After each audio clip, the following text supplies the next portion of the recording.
Hi everybody. So today I'm gonna talk about COVID-19, coronavirus.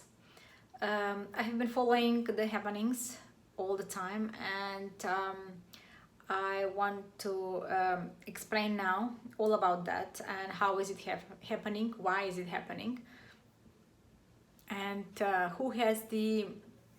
who are more vulnerable to this virus, and which people are less vulnerable and can survive.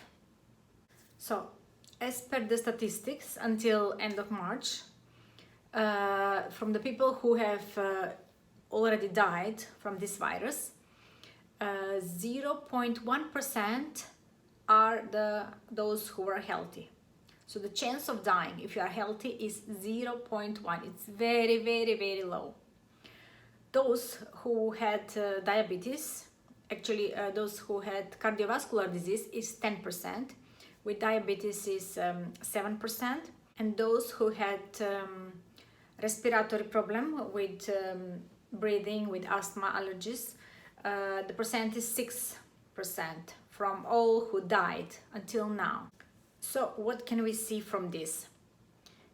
This shows that as more healthier you are, your body's more immunity is more much better, then you don't have to worry about anything, and you have very, very, very high chance of surviving. Maybe you can have it and you don't notice that you had it, and but you can spread it to those who are more vulnerable and have some of this disease.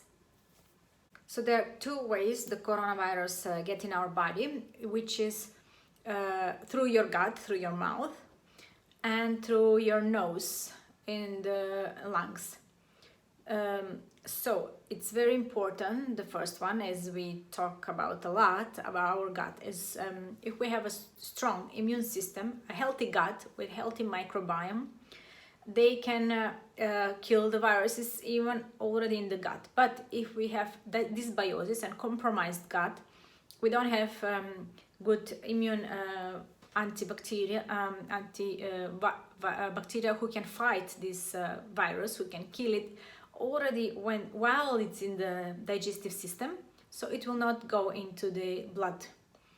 And if we have a leaky gut, and that will be much more easier for the virus to enter our body. The second one is through breathing, going through into our lungs, and the problem begins when our immune system recognizes there is a virus and there is attack from the lungs, in the lungs.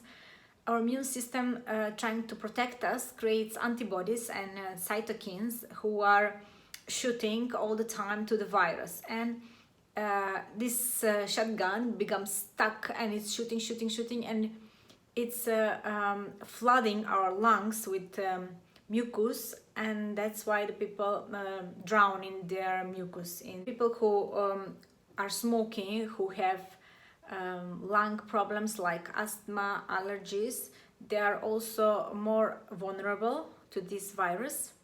But those people who are doing exercise regularly, so it enables the lungs to make more nitric oxygen synthesis, to dilute the blood vessels, to bring more oxygen to the lungs.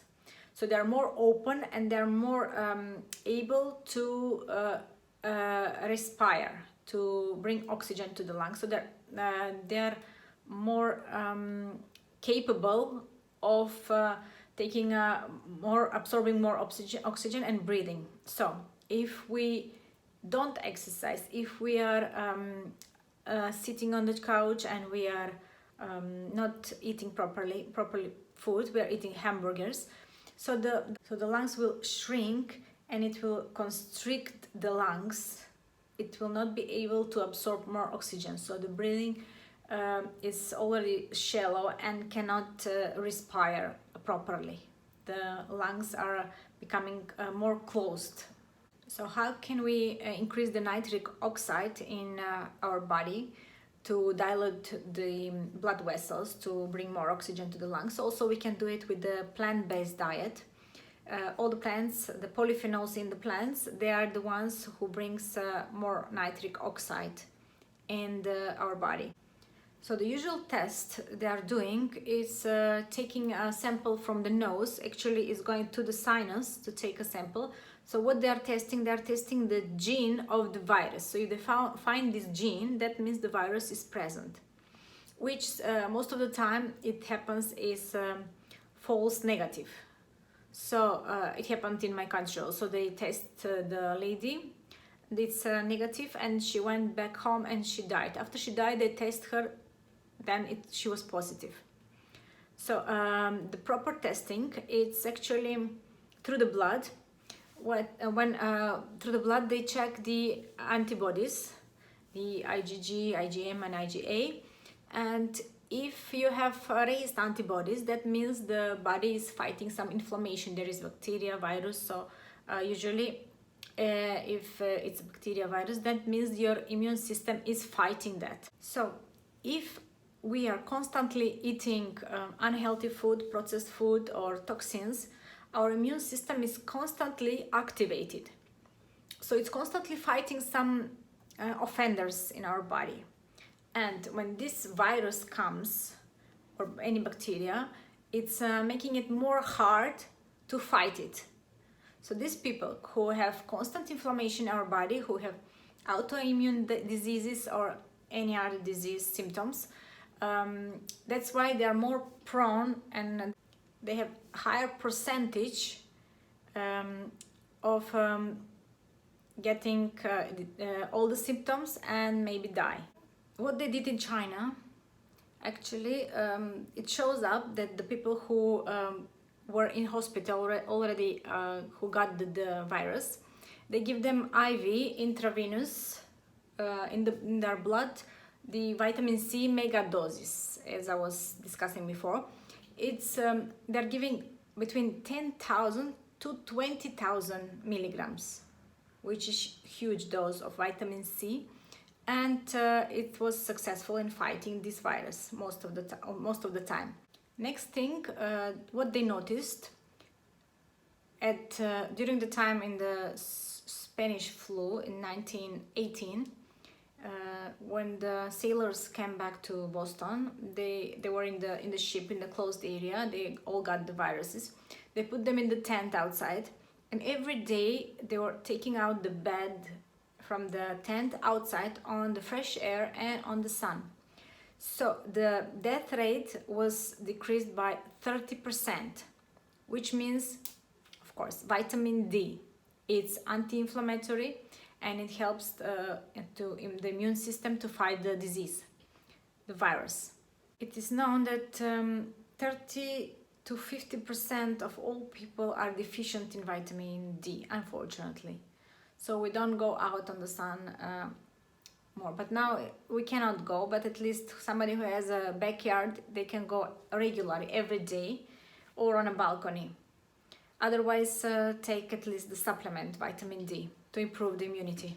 So when COVID-19 sticks to the receptor AC2 in the lungs, it activates the molecule which is called NLRP3, which creates inflammation and storm of cytokines. The cytokines are the bullets actually of our immune system trying to protect us, and overwhelms the immune response on our body.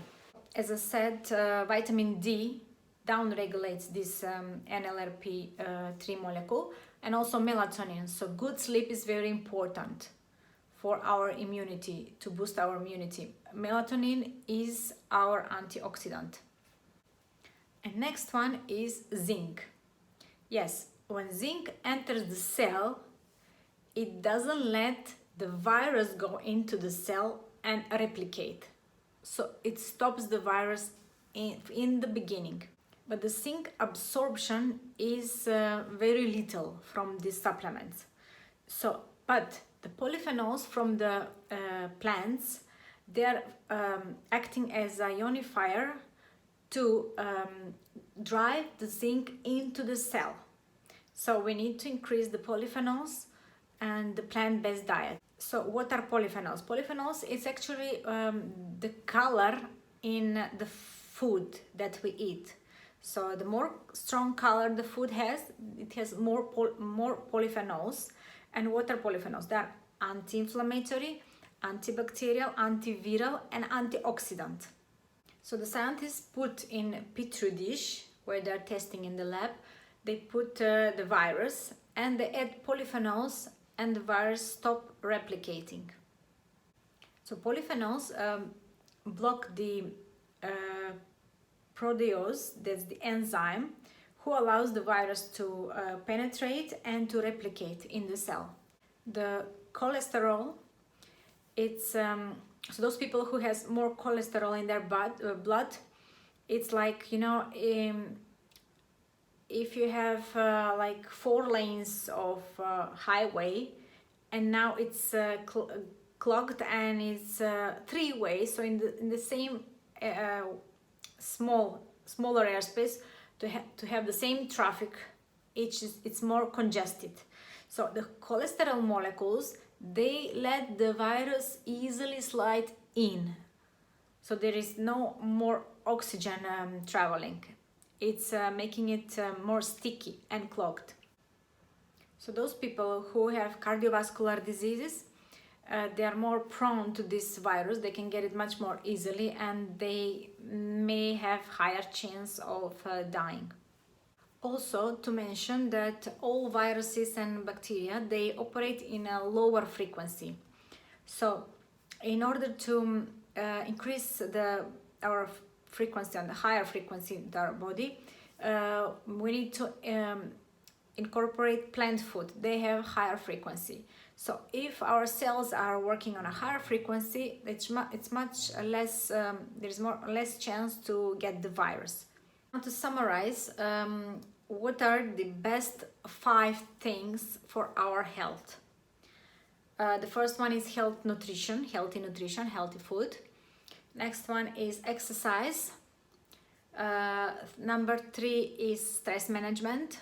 So we know that in the parasympathetic nervous state, we can digest properly and we can detoxify properly. If we are in sympathetic, in the stress mode, our digestive system is not working properly and we can experience gut issues which can be susceptible to viruses. So we have stress, then we have sleep, healthy sleep. We need 7 to 9 hours sleep, and it's less sugar and less toxins. I must say that so now we can see that how we were living our lives until now, it's very important. So now what we have done to our life and to our health can have a huge influence in whether we will get the virus, whether we will get sick from the virus, and whether we may die from the virus. So now, if we haven't done that until now, so now is the right time to start these changes. So we must do something for ourselves, so we will not be worried and not be stressed about what's going to happen. It will be just like any flu. And they say that this virus will come back next winter, and next winter it will be just a normal virus like a flu. Every year we will continue having it. So now is the right time to do the changes and to improve our health and to take the necessary steps just to clean our body from the inflammation, incorporate the healthy foods, start moving the body and do some exercise and increase our lung capacity, our oxygen and nitric oxide, and de-stress, cut sugar and cut the toxins which are all around us. I was talking a lot about the toxins, so you already know about this. So if you want to join me and to do this together, You can join my membership, and I will be guiding you step by step in what to do, where to start, and how to move on from the beginning. If you want to do it by yourself, I wish you nothing but good luck, and I hope you will you know how to do it and you can make it. But if you want somebody to help you with that, I'm available here and you can join me on the link below. Okay, so I hope I give you many tips and strategies how to improve your health, and a lot of information which you can take and start implementing right now. Okay, so bye for now and see you next time. Bye.